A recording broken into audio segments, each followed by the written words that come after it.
welcome everybody. Welcome back to Homestead Heart. I hope everybody's having a wonderful day, an amazing week, and super excited about the growing season, right? This is such a busy time of year for all of us who are gardening. And for so many of us, like, it's not a hobby, right?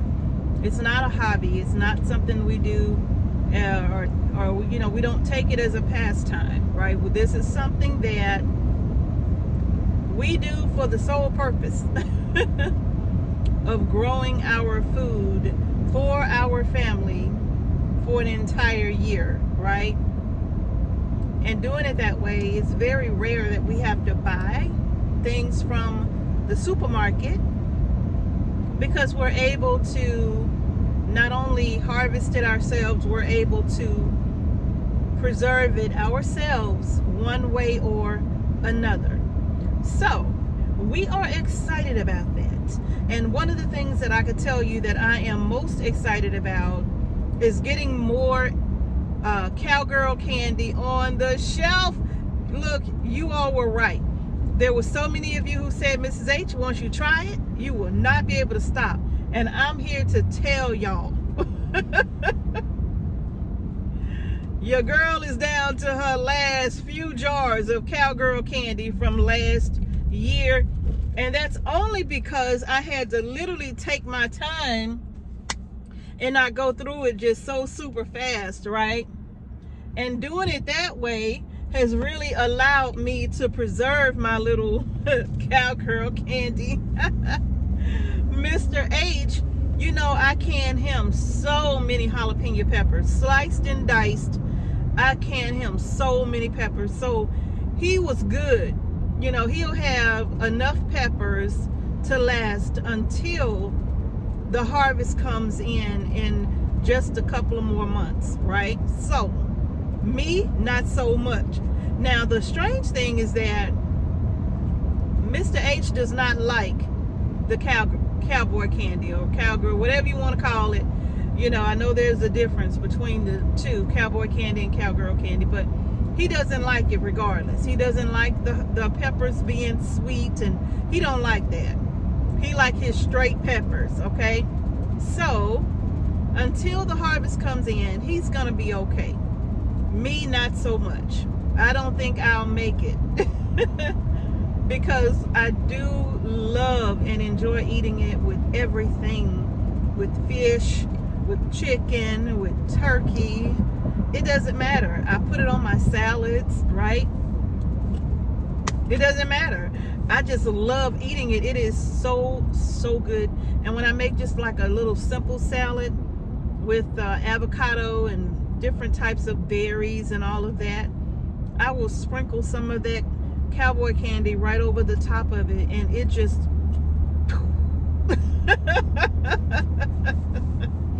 it makes it taste so good, you all. But in any case, I hope that you all are excited about the growing season as well, and that you are thinking about how you are going to be preserving your food, okay? Now, I do want to take a moment to thank everyone who has been using our link for the Harvest Right freeze dryer. We always post the link in the description box below, and so many of you have been using our link, and we really just want to say thank you. We really appreciate it so very much, you all. We really do. Now, for us, freeze drying is going to be something on the table a lot more this year than last year. One of the things I could tell you now that I'm also going to be canning and looking forward to it is the eggplant. Mr. H loves eggplant. Y'all know this already. He loves eggplant. And I normally would do an eggplant parmesan and the eggplant caponata. Not this year. This year I'm doing it's a play on an eggplant parmesan, but it's very different.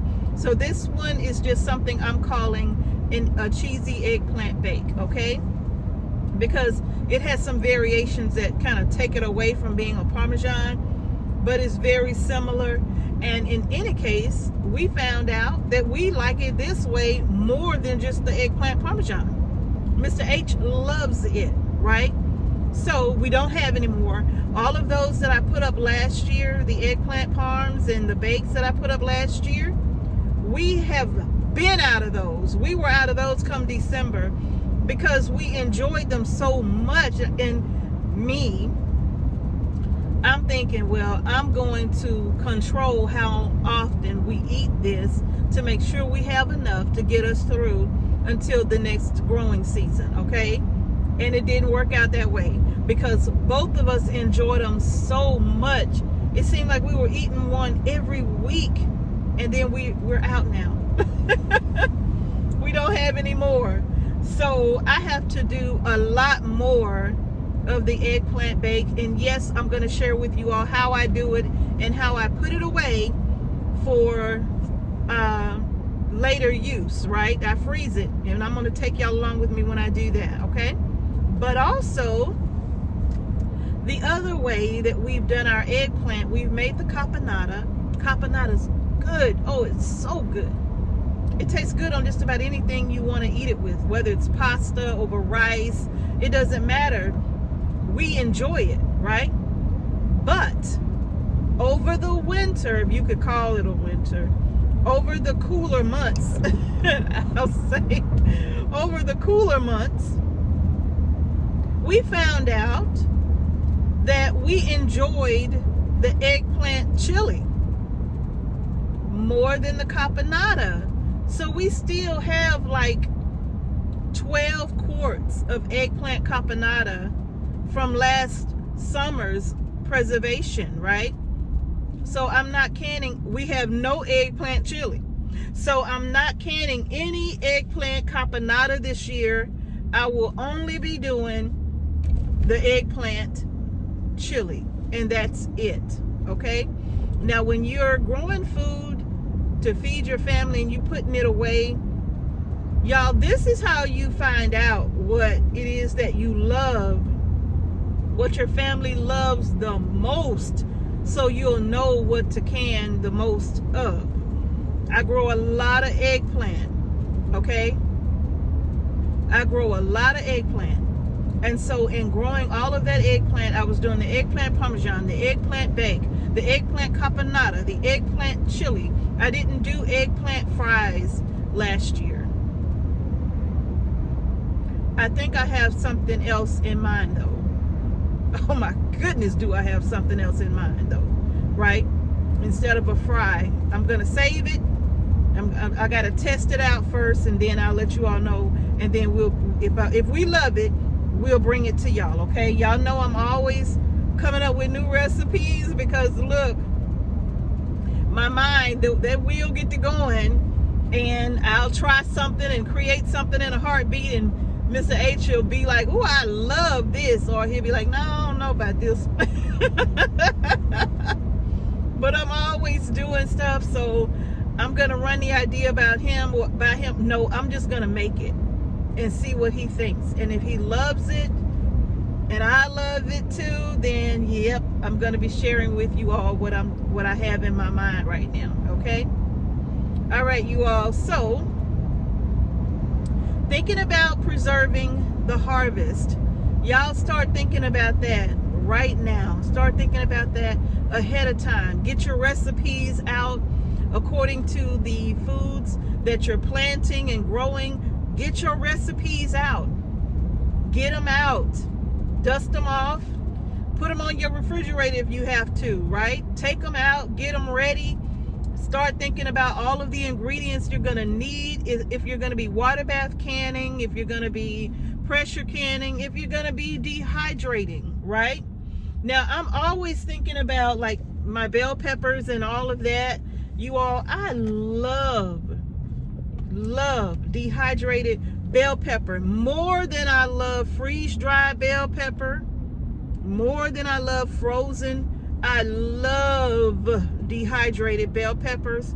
And so that's really the only way I preserve my bell peppers. Not to mention, I get more in my half-gallon jars than I would if I freeze dried the peppers, right? Because if you freeze dry them, they're going to kind of maintain their form and all of that. You know, they're not going to shrink in size at all, and they're going to retain the majority of the nutrition in that pepper, almost just like the day you harvested and went ahead and preserved it in the freeze dryer. And I know that. However, when it comes to ease of storage, ease of use, I'm telling you, dehydrated works best for me. And I'm able to take a lot of pounds of bell pepper, dehydrate them, you all, in multiple batches, and I'm able to fill a half-gallon jar, okay, or two, all right? And that allows me to store my peppers for an entire year. I still have just about a half-gallon jar left over. So it seems like no matter how many bell pepper I dehydrate, I always run out before the season starts again. So I don't know, the more I plant, the more I run out. I guess I use more, right? But they are so good and they flavor everything so well. Now, other items that we're growing and preserving is going to be something different for us, which is going to be our spaghetti squash. One of the things I want to try with that spaghetti squash is I want to cook it, okay?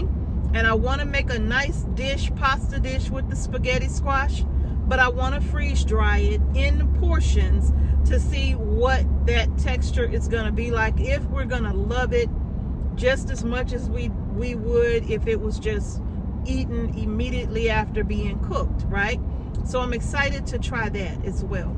So y'all, I want y'all to start thinking about when the harvest comes in. How are you going to preserve it? What are you going to do? You know, this is a great time to start thinking about, hey, do I need any more jams and jellies? Do I need any preserves or chutneys, right? This is a great time to start planning that so that you can gather your tools, make sure you have all the things you need. Don't wait till the last minute, you all, because hey, we're going into the busy season for gardening, which is also the busy season for canning. So look, if you need canning jars, don't wait till the harvest come in or getting ready to come in. You all go ahead and get your canning supplies now, okay? And that way, just in case, okay, you will have the supplies you need to can your harvest. I have 0 wide mouth jars. Partially my fault. It's my fault. That's a story for another day. But I have no wide mouth jars left over that I can just open, and I love using my wide mouth jars for canning meats. And yes, we raise our own meat as well, and the meat that we don't raise, like lamb or something like that, we get it from someone who raises lamb and processes them and all of that, and we get our meat there. And we use the lamb, and we put some in our freezer, some I can, okay? So it's just having the wide mouth for meat is best for me. It's easy to get the meat in the jar. It's easy to clean, okay? So y'all start thinking about the things that you need right now ahead of time for canning season to get ready for all that you are about to harvest. Thank you to everybody who has been supporting our seed shop, getting your seeds. I have your pictures showing how beautiful your crops and your starts are looking. That's amazing. I'm so happy for y'all, and thank y'all for sending the pictures in as well. Look, your gardens are going to be amazing, and I can see that right now. But y'all, that's going to do it for this video. I just wanted everybody to start thinking about not just the planting and harvesting, but the preserving and making sure you have what you need to get the job done, okay? All right, y'all, that's gonna do it for this little video. If you like the video, give it a thumbs up, and don't forget to subscribe to our channel and hit the notification bell so you don't miss any videos we upload to our channel. And thank y'all again for watching Homestead Heart. Peace and blessings to each and every one of you, and I'm gonna see y'all in the next video. And remember, y'all, grow your groceries.